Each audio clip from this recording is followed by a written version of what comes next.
Bonjour à tous, l'équipe de Capital Academy vous présente les nouvelles prévisions de la paire euro-dollar. Les prix de la paire ont réussi à rebondir au-dessus des 1,37 $ à partir du niveau des 1,3648 et en dépit de la hausse, l'euro est resté faible.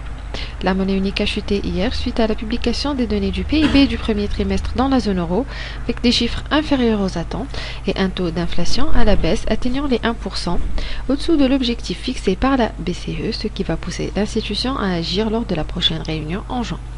D'autre part, l'indice des prix à la consommation est resté inchangé à 0,7%, bien en dessous de la cible fixée par la Banque centrale européenne à 2%. Cet indicateur suscite l'intérêt de tous les investisseurs du fait qu'il intervient pour mesurer l'inflation. En revanche, les données en provenance des États-Unis montrent que la reprise de l'économie est sur la bonne voie, sauf les lectures moins bonnes que prévues de l'indice du marché immobilier et la production industrielle. En fait, les principaux indicateurs, notamment les demandes initiales de chômage, ont chuté.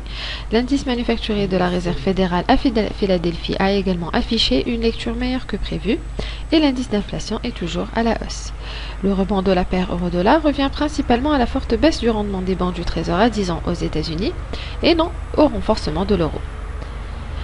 Les analystes prévoient une action imminente par la Banque centrale européenne lors de la réunion du mois de juin pour contrer le risque d'une faible inflation qui continue de peser sur l'euro.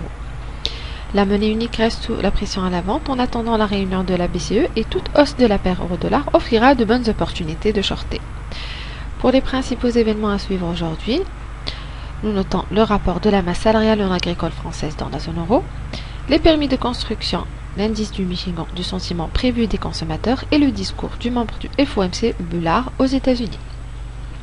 Techniquement, les prix de la paire ont chuté hier, atteignant la zone d'achat que nous avons citée dans nos analyses précédentes à 1,3654, 1,3632 $ et l'euro avait par la suite augmenté pour tester à nouveau les 1,3720 $. Pour les prochaines fluctuations, nous prévoyons encore plus de baisse pour la paire. Nous vous remercions pour votre attention et nous vous rappelons que l'analyse actuelle de la paire euro-dollar n'est pas détaillée.